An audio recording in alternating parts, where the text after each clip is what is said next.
أريد الحصول على جواز سفر جديد، كم مدته وكم تكلفته وما هي الأوراق الثبوتية اللازمة لذلك؟ لنجيب عن هذه الأسئلة أتينا إلى هنا إلى إدارة الهجرة والجوازات في العاصمة السورية دمشق.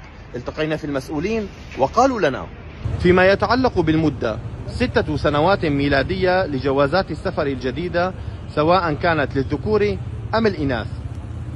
أما عن التكلفة فهي 2,150,000 ليرة سورية لجوازات السفر الفورية، و325,000 ليرة سورية لجوازات السفر العادية التي تستغرق 45 يوما كي تصدر.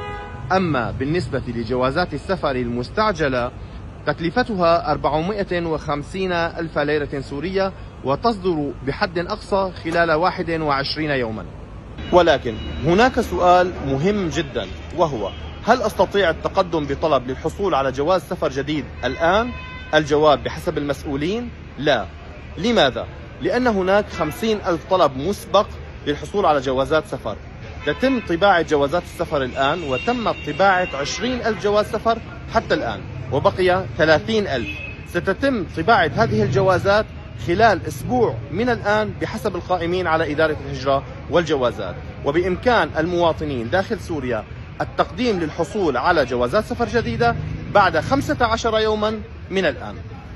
وفيما يتعلق برسوم جوازات السفر خارج سوريا هي كما هي، $300 أمريكي لجوازات السفر العادية أو البطيئة، و$800 للحصول على جواز سفر مستعجل. وأخيرا فيما يتعلق بعودة جميع أفرع إدارة الهجرة والجوازات للعمل في جميع المحافظات السورية، قالت الإدارة هنا بأن جميع الأفرع ستعود قريبا للعمل، وسيتم الإعلام بشكل رسمي عبر الموقع الرسمي لإدارة الهجرة والجوازات عن ذلك، وفي ذلك الوقت يستطيع جميع المواطنين الذهاب للحصول على جوازات سفرهم من هذه الأفرع، وأيضا التقديم للحصول على جوازات سفر جديدة. التلفزيون العربي.